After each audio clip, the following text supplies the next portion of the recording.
All right, here we go. Myer Clarity. Welcome back to TLOY, man. So good to be back. Thanks for having me again. What's up, everybody? Most definitely, man. This is like kind of like your first actual like in-person interview. Actually, I remember like in-person video interview. Actually, not like the whole like in-person interview where you kind of do like the write-ups and stuff like that, like on record and all that. But Oh yeah.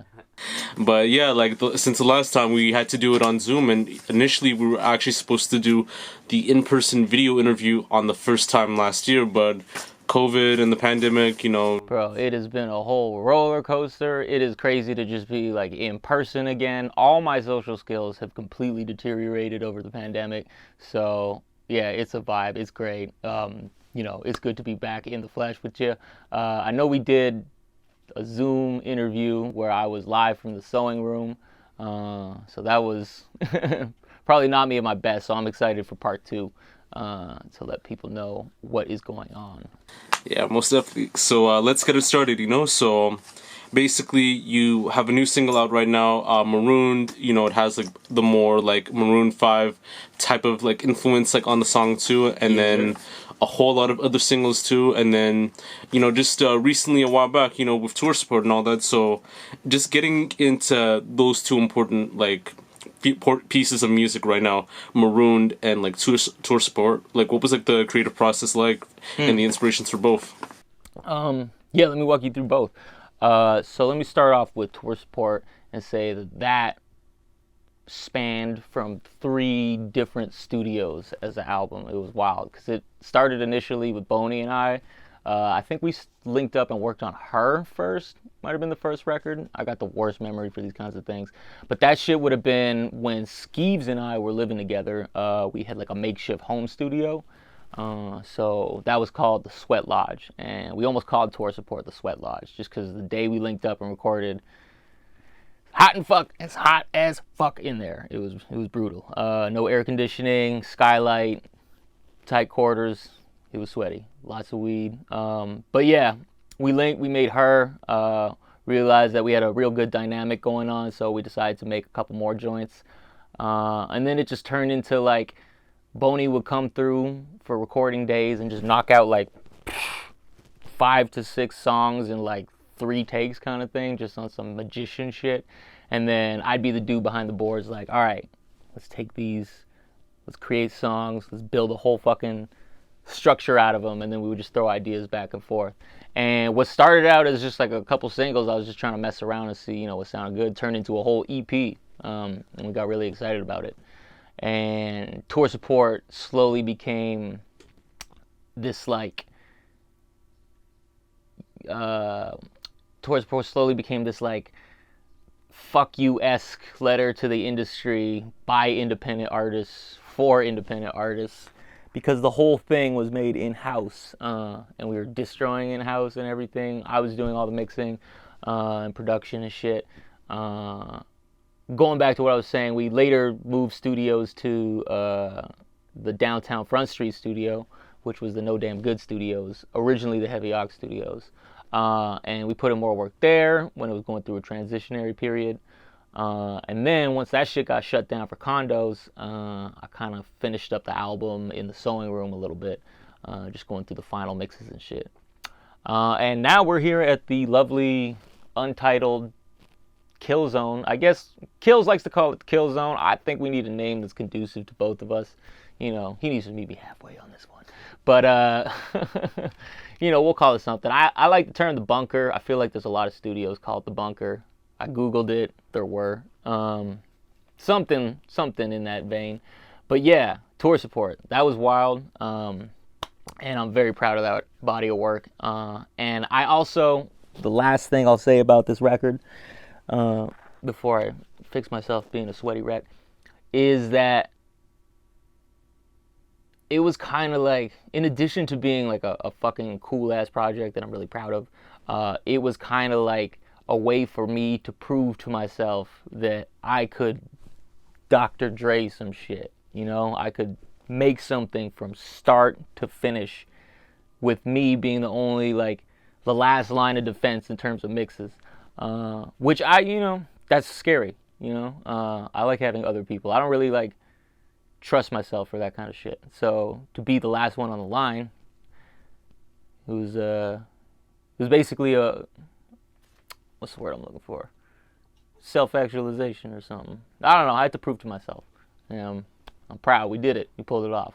It's to the point where it led me to make Marooned, which once again was the exact same kind of thing, where I sampled a song we all know and love, flipped it, made the beat, produced it, recorded that shit in the booth behind me.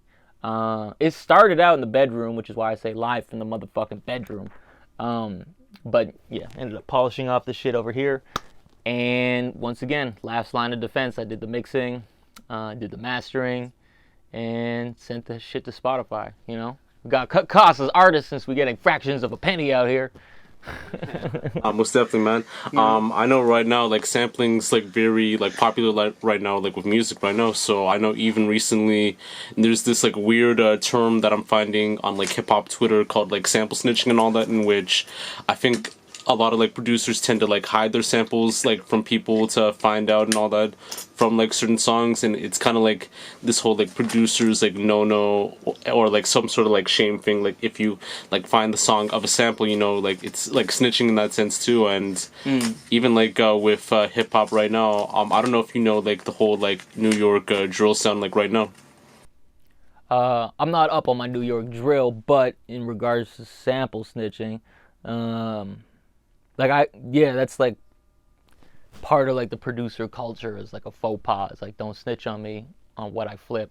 I even had a bar that I wrote this morning where it's like describing, you know, like most of my career, where it's like crackers in my ear telling me samples never clear, which means that like my whole career I was pushed away from samples by like people outside of, you know, like the hip hop genre, telling me that like, oh, well, it's not going to clear and you're not going to be able to use it.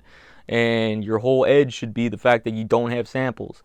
And I ran with that for like a minute. I was like making that my edge. But then like the more I sample and the more I listen and the deeper I go into the roots, it's like, you know, it really is just built into the genre. It's like hip hop is something from nothing. So like part of the whole art form is how can you take something that already exists and make it something new.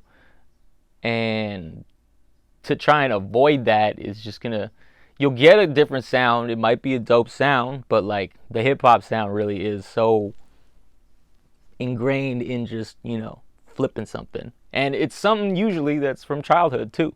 So, you know, it hits like a soft spot. It's something that we even recognize. I would even say now we're in an era where like sample clearing has gotten so much easier because of sites like TrackLib and stuff and Splice, that people are sort of like aware of that and are using it as like a competitive edge, which I'm sure existed before, you know, with sites like Who Sampled and stuff. But like people are taking really well-known samples and like flipping them and trying to make them their own. And so it turns into this whole thing of like who flipped it best, who did something unique and interesting with it. And from that perspective, I think that's dope. So yeah, if you're gonna snitch on people sampling, you're snitching already. So yeah, you fucking up. Don't do it. But even recently too, to speak more on the whole like New York drill type thing, there's a subset of a drill like in New York called like Bronx Drill, where a lot of these like rappers, like, you know, named like K Flock and D Fang and B Love, they're using like 2000s like hip hop, like, you know, R&B and pop samples, and also from like well-known like EDM tracks, and they're using it like within like drill music to diss other people and all that. So how do you feel, like even like in that situation too, or even like with new songs, how do you feel about this new form of like sampling, by the way, you know? Like used specifically to diss people? Not even like for dissing people, just like what you're hearing like right now and all that, you know? So you know, honestly, like I don't know enough about the scene to really be able to offer any sort of comment. I think that, you know, hip hop is like rock and roll in the sense that it has a lot of babies. Rock and roll has things like post rock, punk rock, you know, country and shit like that, and they all sort of derive their roots, and they all derive their own respective fan bases. And man, like, you know, shit that's a super niche punk rock group does not necessarily reflect the entirety of rock and roll, and vice versa. So I guess it's important to just sort of remember that as well when we talk about like budding subgenres of hip hop, I suppose. But yeah, I gotta take a deep dive. I'm an old man. I'm late on my shit. You know, like I try to stay updated, but like, you know, I fucking lead singer of Black Flag had a fucking thing about this, and I'm blanking on his name. Henry Rollins. There you go. He has carb listening and like protein listening or something. And carb listening is like where you listen to your favorites and shit. So like carb listening for me would be like listening to Illmatic or Cunning Linguist or whatever. And then protein listening is like I'm gonna go out of my way to check out something new that isn't in my like CD Rolodexes. So I thought that was interesting. I'm like, oh shit, it's kind of like a dope balance of the two, you know.